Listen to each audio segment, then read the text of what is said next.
Audible presents this Brilliance audio production of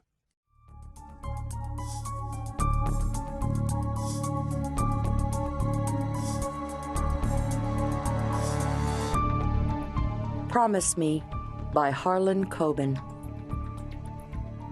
Chapter 1. The missing girl. There had been unceasing news reports, always flashing to that achingly ordinary school portrait of the vanished teen.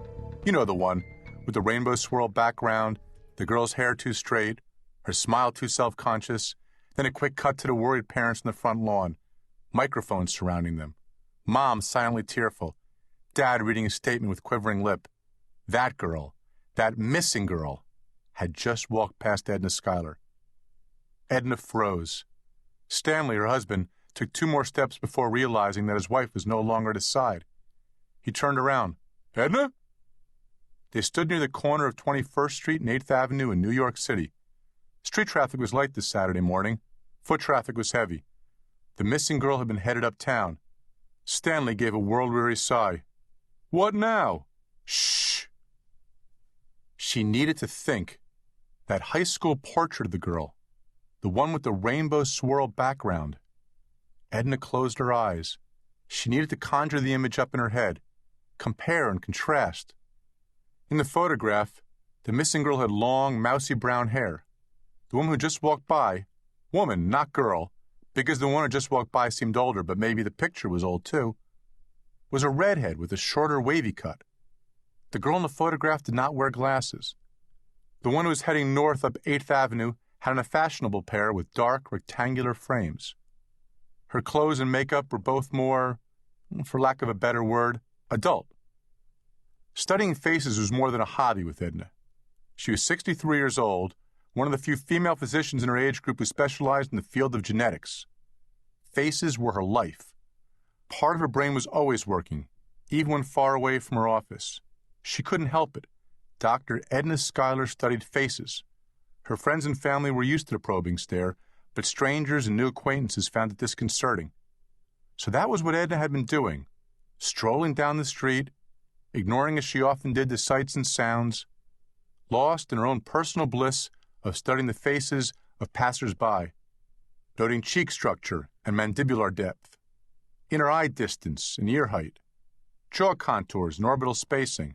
And that was why, despite the new hair color and style, despite the fashionable glasses and adult makeup and clothing, Edna had recognized the missing girl.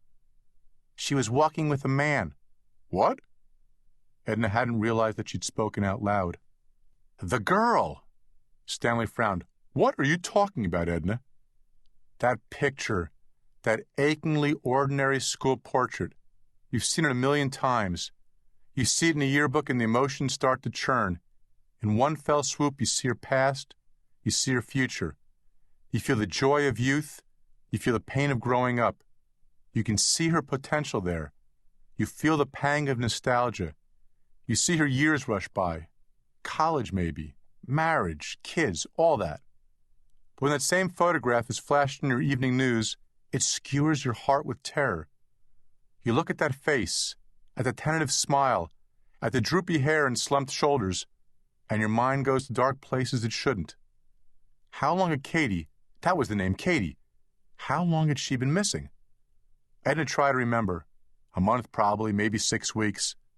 The story had only played locally and not for all that long. There were those who believed that she was a runaway. Katie Rochester turned 18 a few days before the disappearance. That made her an adult and thus lowered the priority a great deal. There was supposed trouble at home, especially with her strict, albeit quivering-lipped father. Maybe Edna had been mistaken. Maybe it wasn't her. One way to find out. Hurry, Edna said to Stanley. What? Where are we going? There was no time to reply. The girl was probably a block ahead by now. Stanley would follow. Stanley Rickenback, an OB-GYN, was her second husband. Her first had been a whirlwind. A larger-than-life figure, too handsome and too passionate and, oh yeah, an absolute ass. That probably wasn't fair, but so what? The idea of marrying a doctor, this was 40 years ago, had been a fun novelty for husband one. The reality, however, had not sat as well with him. He had figured that Edna would outgrow the doc phase once they had children. Edna didn't. Just the opposite, in fact.